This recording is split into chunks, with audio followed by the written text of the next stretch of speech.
बहुत समय पहले की बात है। एक राजा था। जो राजा सारे पंछी को भाषा समझते थे। वो राजा सभी पंछियों को भाषा समझते थे, सभी को दाना खिलाते थे। उस राजा का महल के सामने एक बहुत बड़ा एक आम का पेड़ था। उस पेड़ पर हर एक तरह का पंछी रहता था। उस राजा ने रोज वो पंछी के लिए दाना लेकर जाता था और उसी पंछी के भाषा में बोलता था और सारे पंछी नीचे आ जाते थे और सभी को राजा दाना और बिस्कुट खिलाया करते थे। राजा तो शनि भगवान का भी भक्त थे। हर शनिवार का दिन राजा शनि भगवान के मंदिर में जाकर वो रुपया और वस्तु दान करता था। शनि भगवान उस राजा पर बहुत पसंद थे। शनि भगवान कहते थे कि ये कैसा राजा है कि सारे पंछियों का भाषा वो बोलता है और पंछियों के भाषा समझ लेते हैं।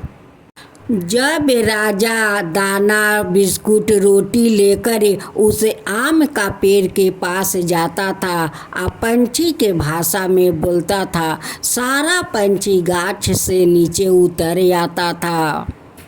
शनि भगवान राजा का स्वभाव देखकर उनकी सारे मनोकामना पूरा करते थे। एक दिन शनि भगवान सारे पंछियों को दावत देते हैं और दावत देकर एक गार्डन में बुलाते हैं। सारे पंछी उस गार्डन में जाती है। शनि भगवान सारे पंछी से कहते हैं कि आज मैं तुम लोग का इस गार्डन में इसलिए बुलाया हूँ कि आज मेरा एक सवाल का तुम लोग का जवाब देना है और जो सही जवाब देगा वही वरदान पाएगा। शनि भगवान कहते हैं कि तुम में से कौन मेरे सवाल को जवाब देने के लिए तैयार है। जो तैयार है अपना पंख उठाकर मुझे बता दो। दो कौआ अपना पंख उठाकर कहता है कि मैं जवाब दूंगा।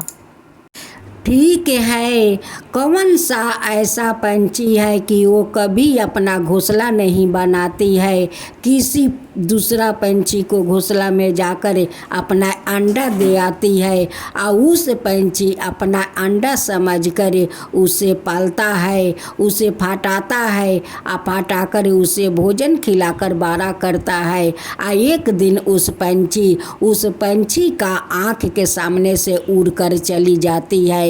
वो कौन सी पंछी है? कौआ कहता है कि हे शनिदेव, ऐसी तो कोई पंछी नहीं है कि किसी को घोंसला में जाकर अपना अंडा दे आएगी तो उस पंछी अपना अंडा को नहीं पहचानेंगे। ऐसा कोई पंछी नहीं है शनिदेव कि अपना अंडा को वो पहचान नहीं सके। किसी पंछी दूसरा का घोंसला में कभी अंडा नहीं दे सकती है। कौआ का बात सुनकर कोयल हंसने लगती है। कोयल के हंसी देखकर कौआ गुस्सा हो जाते हैं। कहते हैं कि क्या मैं तुम्हें चुटकुला सुनाया हूँ कि तुम इतना जोर जोर से हंसने लगी। शनिदेव कहते हैं कि कौआ महाराज, आपका तो जवाब गलत है। कोयल सब पंछी से वो एक पंछी है कि वही कोयल जाकर तुम्हारा घोंसला में अपना अंडा जाकर दे आती है और उनकी अंडा को तुम सेवते हो, फटाते हो, भोजन खिलाते हो। जब बड़ी हो जाती है तो कोयल का बच्चा उड़कर अपना माँ के पास चली जाती है। शनिदेव कहते हैं कि बताओ अब सब पंछियों में चतुर चालाक कौन पंछी है। तब जाकर कौआ कहता है कि हे शनिदेव, वो तो चतुर चालाक पंछी वो कोयल है। शनि देव कौआ वाहन से कहते हैं कि देखो तुम्हारा बच्चा भी काला कोयल का बच्चा भी काला, उसलिए कोयल अपना कभी घोंसला नहीं बनाती है।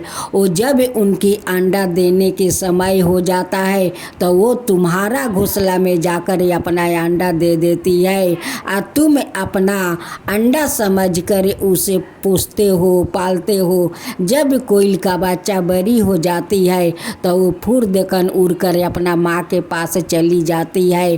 तो बताओ कोयल तो चतुर चालाक तो हुई ना।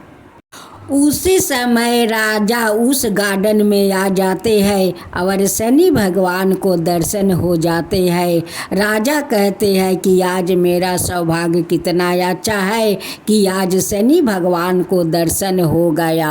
आज तो मेरा भाग बदल गया, आज तो मेरा भाग बदल गया। हे शनि देव, आपका दर्शन पाकर तो मैं बहुत धन्य हो गया। हे शनि देव, बहुत धन्य हो गया।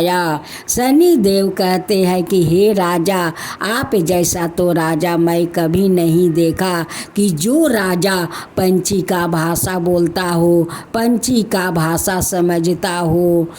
शनि देव कहते हैं कि मैं भी तो धन्य हो गया तुम्हारा जैसा भक्त पाकर, जो भक्त सारा पंछियों को दाना खिलाता हो, जो भक्त मेरा इतना सेवा करता हो। मैं भी तो धन्य हो गया, मैं भी तो धन्य हो गया। जब राजा सारे पंछियों से कहते हैं कि एक बार शनि भगवान को जोर से तुम लोग जयकारा लगाओ, बोलो कि शनि भगवान की जय हो।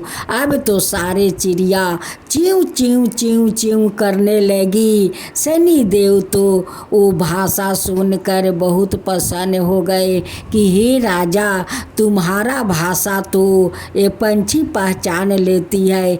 जब तुम बोले कि एक बार शनि भगवान को जयकारा लगाओ तो सारे पंछी कैसे शोर मचाने लगी। शनि देव कोयल से कहते हैं कि हे कोयल, आज मैं तुम्हें वरदान देता हूँ कि आज से तुम अपना संतान को कौआ का घोंसला में रखाओगी। कौआ तुम्हारा संतान को पोस पाल कर बड़ा करेगा। एक दिन तुम्हारा संतान उड़कर तुम्हारा पास आ जाएगा।